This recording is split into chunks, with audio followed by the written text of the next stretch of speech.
Bonsoir à tous, à la une de ce journal du mardi 15 février, la rénovation urbaine de la chapelle Saint-Luc. Le chantier commence enfin, financé par le plan ANRU. Un site dédié à ce chantier vient d'être inauguré pour expliquer et écouter, car la rénovation passe aussi par l'attention aux habitants. Reportage dans un instant. J'exporte, tu exportes et nous exportons. L'exportation a été conjuguée à tous les modes et tous les temps aujourd'hui au Cube. Le parc des expositions recevait le monde économique au bois pour une journée dédiée à cette thématique. Quels enjeux pour l'économie auboise? Réponse à suivre. Et puis retour sur le salon des artisans d'art. Il a refermé ses portes hier sur un beau succès. Sur les 95 exposants, une quinzaine étaient au bois. Ils y trouvent une clientèle avisée, mais aussi une vitrine intéressante pour montrer leur savoir-faire. Zoom sur 3 d'entre eux à la fin de ce journal. Mais d'abord, une image rare, celle du trophée des champions du monde de handball. Rien que ça, c'était tout à l'heure à la maison des associations à Troyes, avenue Pasteur. Trophée prestigieux remporté pour la 4e fois par l'équipe de France. Les experts contre le Danemark, c'était le 30 janvier dernier. Un sacre tellement récent que leur nom n'est pas encore inscrit sur la coupe que vous voyez. La raison de cette venue à Troyes, venue exceptionnelle, l'accueil en avril prochain des assises de la Fédération française de hand dans la région, à Reims précisément. Écoutez la fierté du président de la Ligue champardonnaise de handball, interrogé par Martial Roche. Elle a déjà voyagé hier et avant-hier sur la Haute-Marne. Donc, et dès demain à Connantre, après-demain à Reims et le surlendemain à Saint-Brice. Alors, on n'a pas pu en profiter réellement sur l'Aube, sauf qu'on a averti bien sûr nos clubs et nos handballeurs et également bien, les gens qui s'intéressent au handball de venir le visiter ici à la maison des associations de Troyes. Il y aura bien sûr un retour en Champagne-Ardenne à cette occasion d'Assemblée générale fédérale du 15-16 avril. Et là, à nouveau, nos partenaires que sont les clubs seront en première ligne pour venir approcher ce trophée et garder d'un souvenir qui perdurera dans leur mémoire et dans leur album photo.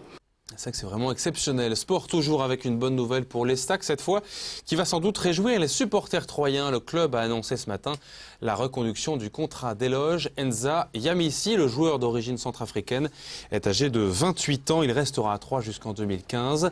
Le défenseur évolue sous les couleurs troyennes depuis 7 ans, mais son contrat arrivait à échéance en juin prochain. Après des mois d'attente et de réunion, la rénovation du quartier Chantraigne-Montvilliers est désormais en marche à la chapelle Saint-Luc. C'est l'un des plus importants chantiers de France par son envergure. Vendredi dernier, un local dédié a été inauguré au centre commercial Chantraigne pour renseigner les habitants sur l'avancée du chantier, ses différentes phases et recueillir aussi les questions des habitants. L'objectif étant d'améliorer non seulement les bâtiments du quartier, mais aussi et surtout la qualité de vie. Cyril Tavernet. Depuis 5 ans, l'avenir urbain de la chapelle Saint-Luc était dans les cartons. Il est désormais ouvert à tous sous forme de maquettes et de photos à la maison de la rénovation. Ce point d'information est situé dans la galerie marchande de Carrefour, en plein cœur du quartier Chantraigne. Le maire de la chapelle Saint-Luc rappelle que cette maison est une source d'information pour les habitants sur la rénovation, mais elle est aussi un lieu d'échange pour apporter sa pierre à l'édifice. À plusieurs reprises, on a modifié, j'ai fait modifier le contexte et un certain nombre d'éléments du programme parce que les habitants apportaient des éléments particulièrement pertinents sur leur cadre de vie et la manière dont les choses étaient organisées. Tous les quartiers de la chapelle Saint-Luc sont sortis de terre dans les années 70, comme ici, rue Jean Moulin. Le plan de rénovation, qui s'élève à plus de 300 millions d'euros, va permettre à ces immeubles, ces parkings et autres voiries de faire peau neuve. Les travaux se poursuivront jusqu'en 2016. Les grands axes, c'est d'une part les espaces publics, donc là l'ensemble des voiries, des places, ramener du stationnement, ouvrir les espaces sur la rue, redonner son importance à la rue, plus qu'au bâtiment. Deuxième axe, c'est les espaces publics, les jardins, les espaces verts qui ont leur importance. Et puis troisième espace, le bâti à proprement parler, avec les équipements publics, les écoles, les centres jeunes, comme l'espace jeune qui est derrière nous, et puis en même temps l'habitat donc qui est repris, amélioré pour des raisons de qualité de vie.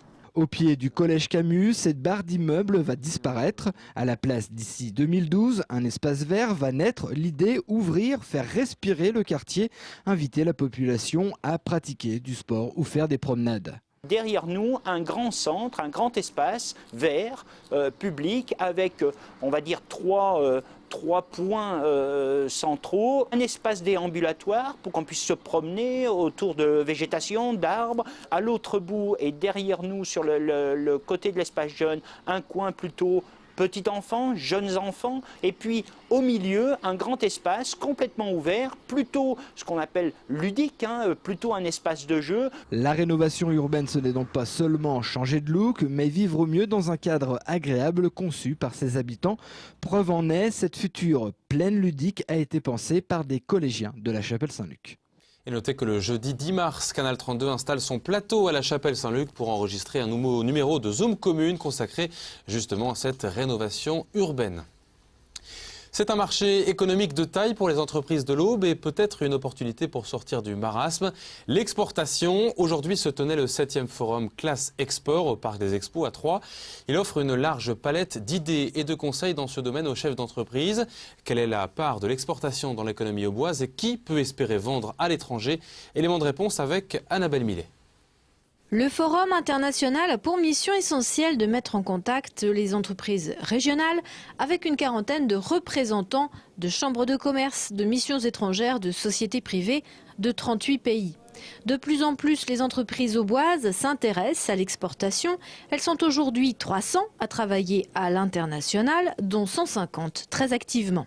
Il y a un nombre croissant d'entreprises qui s'intéressent aux marchés internationaux. Et j'en veux pour preuve le nombre d'inscrits au programme Nouveaux Exportateurs, qui est un programme d'accompagnement de ces jeunes entreprises sur les marchés internationaux. Et chaque année, nous avons entre 5 et 10 entreprises qui s'inscrivent à ce programme. A priori, quand une entreprise exporte, elle a également un bon bilan financier. Mais pas de recette miracle dans l'export. Toute entreprise, de biens ou de services, doit se préparer avant de se lancer sur les marchés étrangers, vérifier sa capacité à répondre à la demande, à communiquer, vérifier parfois des normes. L'export, c'est vendre en dehors de la France. À la date d'aujourd'hui, il y a des entreprises qui travaillent avec la Belgique, avec l'Allemagne. C'est vrai que c'est de l'export, mais ce sont quand même nos voisins. Le profil type, c'est une entreprise qui voit sa stratégie pas uniquement sur son territoire national, mais où qui a des produits peut-être à mettre à l'extérieur. C'est le cas de la société André Laurent, spécialiste de la choucroute, présente sur le forum international Classe Export. François Laurent, son directeur commercial, est venu consulter d'éventuels partenaires financiers, des aides, car depuis plus d'1 an, en effet, l'entreprise est sur le marché américain. Ça a très bien démarré. Aujourd'hui, ça s'intensifie et nous pensons qu'il y a un potentiel réel pour nos produits sur le marché américain, qui est d'ailleurs le premier marché de consommation de choucroute au monde. Actuellement, tout export confondu, ça représente 12% de notre chiffre d'affaires. Les États-Unis, nous en sommes donc juste, je dirais, au démarrage, et ça représente 3%. Mais je crois que le potentiel devrait être au moins de 20 à 25% de notre chiffre d'affaires. La société Laurent exporte aujourd'hui 800 tonnes sur les 8000 produites annuellement et la direction souhaite doubler les volumes dans un proche avenir. Signe tout de même que la crise reste présente. Une entreprise Driat de 24 salariés vient d'être placée en redressement judiciaire. Aujourd'hui, la société Art Déco Concept, cette société d'agencement, emploie 24 personnes. Elle a été autorisée à poursuivre son activité pendant 6 mois par le tribunal de commerce de Troyes. En bref, malgré le blanchiment de leurs responsabilités dans l'affaire Laetitia, les magistrats troyens restent mobilisés. À la différence des autres départements, hier le monde judiciaire a voté en faveur de la poursuite du mouvement et décidé de renvoyer les affaires non urgentes jusqu'à ce vendredi 18. Les magistrats invitent par ailleurs les parlementaires à les rencontrer.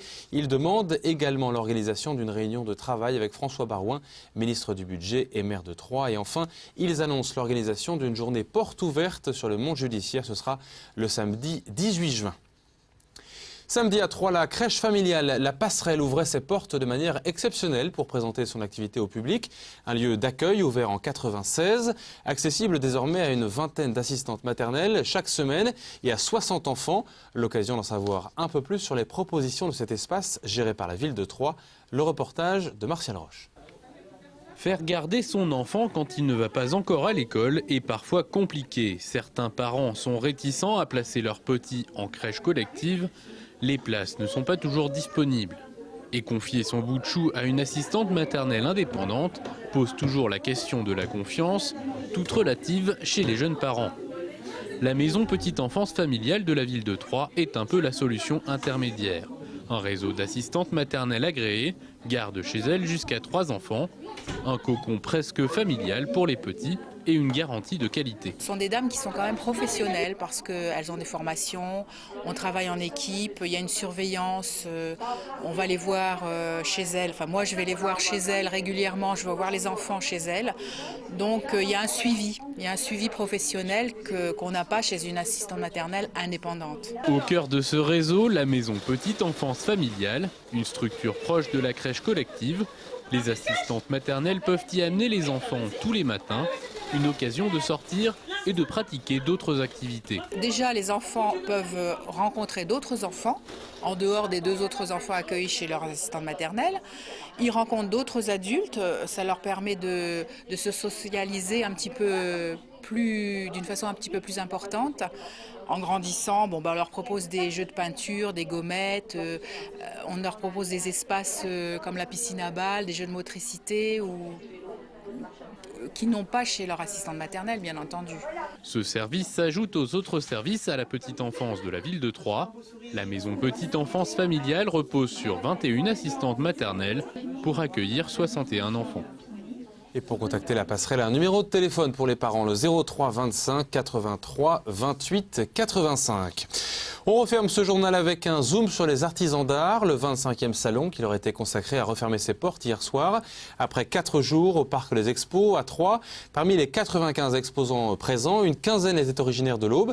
Pour eux, ce salon est une vitrine de qualité devenue plutôt rare. Regardez ce reportage de Martial Roche. Ils représentent 38 000 entreprises en France, mais ne sont que 90 à avoir exposé ces 4 derniers jours au Salon des artisans d'art de Troyes.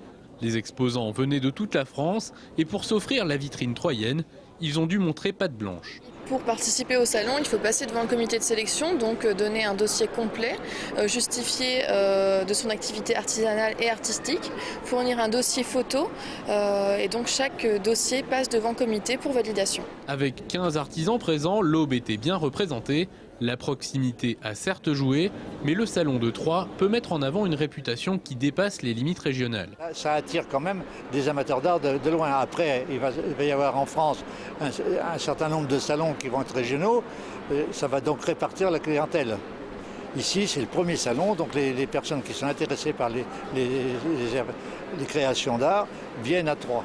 Autre intérêt du salon, début février, il est le premier dans l'année. Le premier surtout après les fêtes et le creux du mois de janvier. En janvier, on ne travaille pas.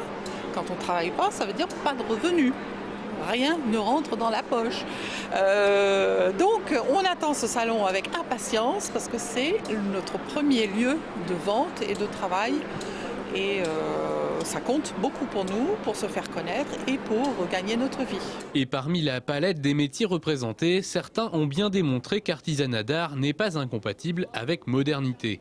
Parmi les poteries, verreries, maroquineries, émergés nouveaux matériaux et création numérique. C'est de l'artisanat quand même parce que ce que j'explique aux gens, il ne suffit pas d'appuyer, il n'y a pas un logiciel qui existe on appuie sur un bouton et puis on met là une photo et ça sort tout seul, non. C'est de l'artisanat dans le sens où il y a une recherche, il y a une création, il y a une recherche permanente. Un logiciel, après il faut connaître les applications, il faut savoir s'en servir, il ne faut pas déformer pour déformer. C'est de l'artisanat aussi. Chaque œuvre est unique, de toute façon. Donc je suis aussi un artisan d'art, tout à fait. Le salon a refermé ses portes ce lundi, rendez-vous l'année prochaine. Les mois à venir diront si artisans et clients se sont bien trouvés. C'est la fin de cette édition, merci de l'avoir suivi. À suivre dans un instant les prévisions météo avec enfin le retour des éclaircies franches dans l'après-midi dans le département. Très belle soirée à vous et à demain.